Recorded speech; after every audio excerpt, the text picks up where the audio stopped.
everyone, welcome to another video. In this video today we're going to go over some advanced attempt selection strategies. Alright, so this isn't going to be necessarily for beginners. This is going to be for more advanced lifters who are going to be competing at a national championship or world championship, and they're battling it out for placing when it comes down to that very end.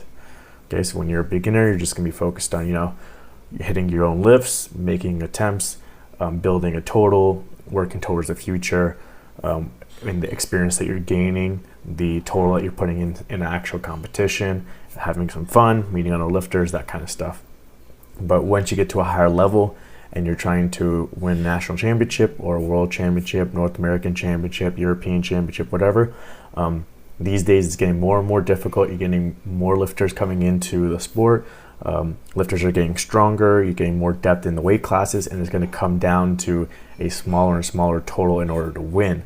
So you really have to know different strategies that you can use in different scenarios in order to take advantage of the situation and place as high as possible.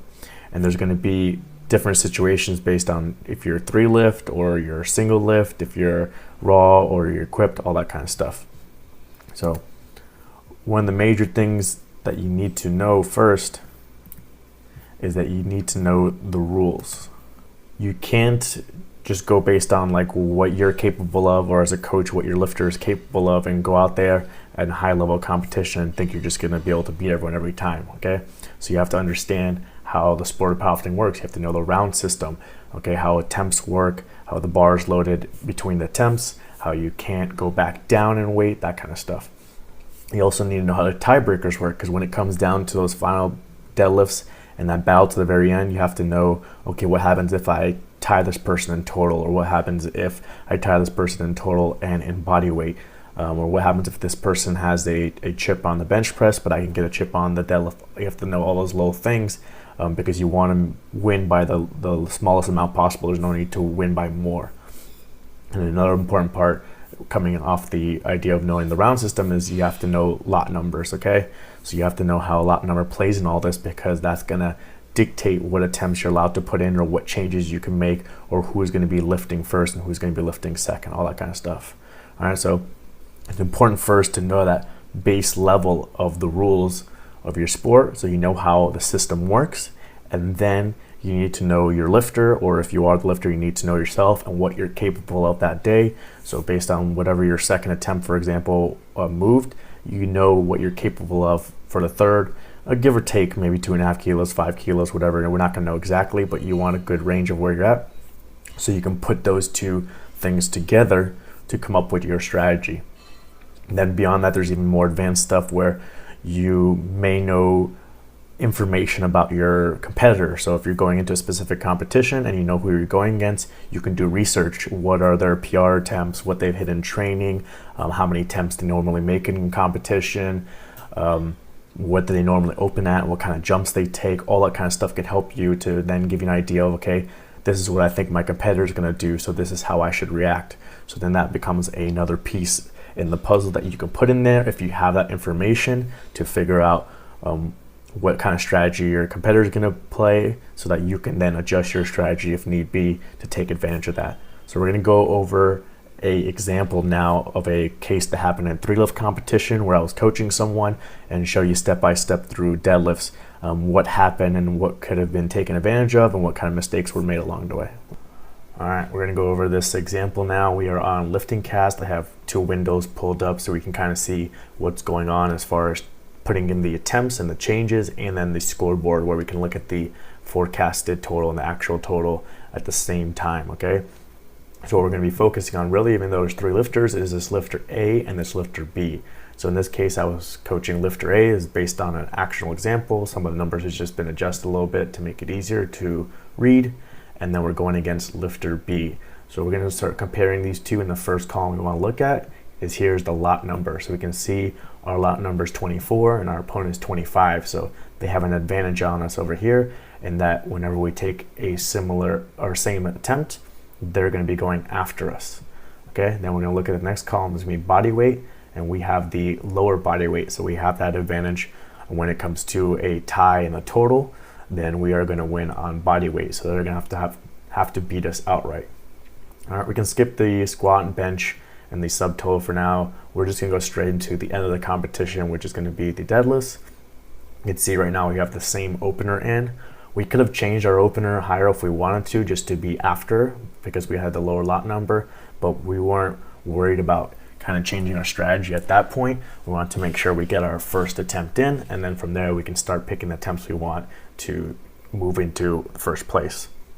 And then here you can see the forecasted total and the forecasted placing. So you can see our forecasted total is currently 440.5 and our opponent is 442.5. So after the first attempts, our opponent will actually be ahead of us. Okay, so then that's where we have to gain the ground on the second and third. Okay, so we're gonna come over here and let's just say the person that we don't really worry about is gonna put in 105. So then it's gonna be our turn in the order. Okay, so we made our 165, we stuck with our plan, and we went with 177.5 for our second attempt.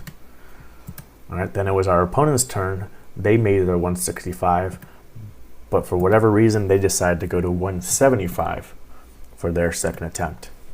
So here's where we get our first change in the competition. So on the actual total, the opponent B is beating us by that 2 kilos, just like the forecast originally said.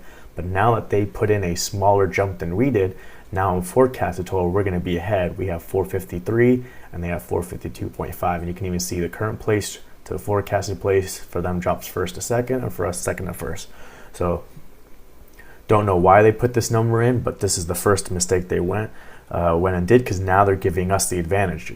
After second attempts, we're going to be ahead in total and we're going to be ahead in body weight. So now we're going to have those two advantages over them.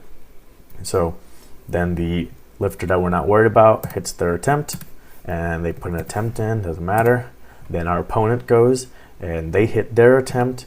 And let's say now that they're going to be behind after second attempts, they just take a 2.5 kilo jump to try and gain back that lead. All right. So what we do is we make our attempt and then we're going to do the same thing. We'll just put in a 2.5 kilo jump in to take back the lead.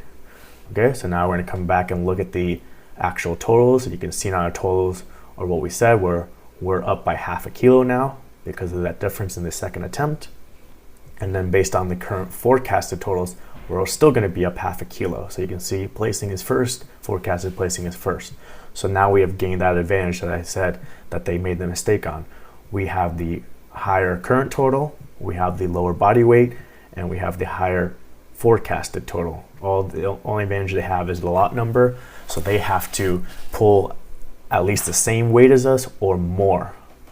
Okay, so this is where different strategies come into place, and for whatever reason, after they made this mistake, it seemed like their strategy was, which a lot of people have, is they want to be the last to pull. All right, they want to have the last say, they want to wait and see what we do, and then pull whatever they need for the win. So some people have this strategy and it can work, but it can also be used against you, which in this case is what we did, is we can just keep bumping our attempt up and force them to have to pull a heavier weight than they need to because we already have the higher total. So if both lifters miss, we win. Okay, so we can just bump up the total, or bump up the third attempt to something, doesn't matter if we're going to make it or not, but that we know they're going to miss, so that they miss and they lose. So that can be used against you wanting to be the last person to pull. So what did they do? They saw that we put in 180, so they went and bumped theirs up and did their first change, and they bumped up theirs to 180. So now we would have to pull first, and then they can adjust whatever they need to, but they're gonna now be first in the forecasted placing based on that 180. So now what do we do to go back at them? Like I said, keep bumping that attempt up and force them to take something higher so that they miss, because they want to be the last to pull. So we bumped ours up to 182.5. So now after one change from each lifter, we're going to be the last to pull, and we're going to have the higher forecasted total in placing. So they have to put another change in to do the same thing. So they put another change in to go to 182.5. That way now they are the last to pull using the strategy that they want. They want to be the last to pull, see what happens, and have the say in what the final totals are going to be. At least that's what their thought process is. So now you can see they're going to have a forecasted total of 460, and then their forecasted placing is first. So now they've used their 2 changes. We've only used 1. We don't need to use a second one because there's no point in going to 185 because they can't bump up anymore to 185. So we already pushed them up as far as we're able to. And so what ended up happening is, again, we don't worry about C. What ended up happening is we missed and then they missed. So now you can see the final result is we got 453 and they got 452.5. So we got first place because we had the higher total after the second attempts. Okay, so what could they have done here? Well, at this point, we missed our 182. 182.5 is on the bar. They can't go any lower. So even though our total was only 453, they couldn't go any lower than this 460. So they were trying to beat us by 7 kilograms because their strategy was that we have to pull last. We don't care what the weight is. We don't care what the other person is doing. We're going to pull last. So we used that as our advantage to force them to take something much higher than they needed to. So just some different strategies that you can use in this place instead would be, if you're the one who has the advantage, like we had in this case after second attempts, then use that to force them to take something higher and higher, because it doesn't matter if you both miss, you're still going to win. So make them take something that they don't want to take, something that's higher, that they're unsure of whether they can make it or not, because you already have the backup. You have the safety net in place. If you're the B lifter in this case, where now you're at a disadvantage, well, one, try not to put yourself at a disadvantage beforehand. They could have matched us here and kind of stayed with us and went along, and the strategy would have changed. But at this point, the mistake has been made. You've fallen behind, you're at a disadvantage. So now you have to pick a weight, whether you're first or last, where you're guaranteed to make the weight, because if you miss, the game is over.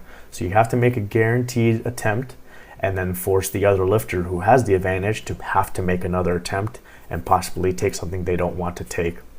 So in that case, if you were the B lifter, you would actually want to take that minimum 177.5 or maybe even the 180, depending on how fast the second attempt was.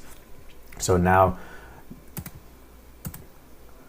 if you are lifter B and you make your 177.5, now you are in first place, and now lifter A has to make another lift. They can't just miss now. So they would have to drop down. They can't drop down to 177.5. They've already done that, and they don't have the lot number, so they would drop down to 180, and now they have to make the 180 to give them 455.5 and win on the total outright. All right, so you have to know where you are with all these variables. You have to know whether you have a lot number advantage, whether you have the body weight advantage, whether you currently have the total advantage, and then play your strategy kind of based off that. Because if you don't have any of those advantages, you can't just ignore all that and be the last person to pull whatever the weight is. People will use that against you and just bump up the weight to something that's really heavy, and you're just going to miss it. And on the flip side, if you are someone who has the advantage, like B originally had the advantage, you want to try and maintain that advantage and let it benefit you, even if it does change your game plan a little bit of what attempts you want to do. Because once you give up that advantage, then it's going to be harder than when it comes to the third attempts to pick the right weight and the right strategy to gain that advantage again. All right, so hopefully that helps you. Overall thing is you need to know the rules. You got to know the ins and outs of attempt changes, lot number, body weight, tiebreaker system. If it's just a bench only championship, it becomes even more important because you don't have the squat and deadlift to build a total. Your bench opener, you might have to change it, and your third attempt, you might have to change it twice to manipulate everything, all the different variables to get the placing that you want. All right. You also need to know your lifter, or if you are the lifter, you need to know yourself and try and keep the bias out of it so that you know what you're capable of. So in this case, if you were at 175 as the B lifter and you're at a disadvantage, you would know, am I only going to take 177.5 because the 175 was difficult, or do you know based on the 175, okay, I have 180, let me take the 180, put a little more pressure on A. So you can do the minimum amount and be the most conservative approach possible, but that can also kind of come back and bite you as well. So if you know your lifter or you know yourself, then you can play something between the minimum and the maximum, a little bit more aggressive, and maybe take the 180. Okay. And then, like I said at the beginning as well, if you know your opponent, that can be beneficial. Whatever data you can collect on your opponent, PRs, what they've hit in the gym, what their body weight was leading up to the competition, how many attempts they normally make, how long ago was their last competition, how far they have to travel, all that stuff, and physically watching the attempts. So during this end, you should have someone that watches your opponent's first attempt, see how fast or slow it was, see if they got a red light for something, watch their second attempt, see how fast it was, see if there was any issues, and try and guess how much more they have in the tank so you can use that to your advantage. And then finally, based on all these things, whatever information you have, then you build your strategy off of that. So you may build a certain strategy going in just based on the information you have about your lifter, but then during the course of the competition, you may gain information on the opponent based on their attempt selections going off of squat and bench, what their deadlift openers, maybe overhear something that they're saying, and you can then adjust your strategy based on what you think your opponent will want to do. So like in this case, we kind of saw that the opponent wanted to be the last to pull. They wanted to make sure they had the last say, and they were changing their attempts based on what we were doing. So we just kept bumping ours up to force them to bump theirs up, and then we both miss, and then we had the win off of the totals from the second attempt. All right, so hopefully that helps you out. If you have any questions about any specifics about the rules or anything that's confusing here, then let me know and I can explain it further.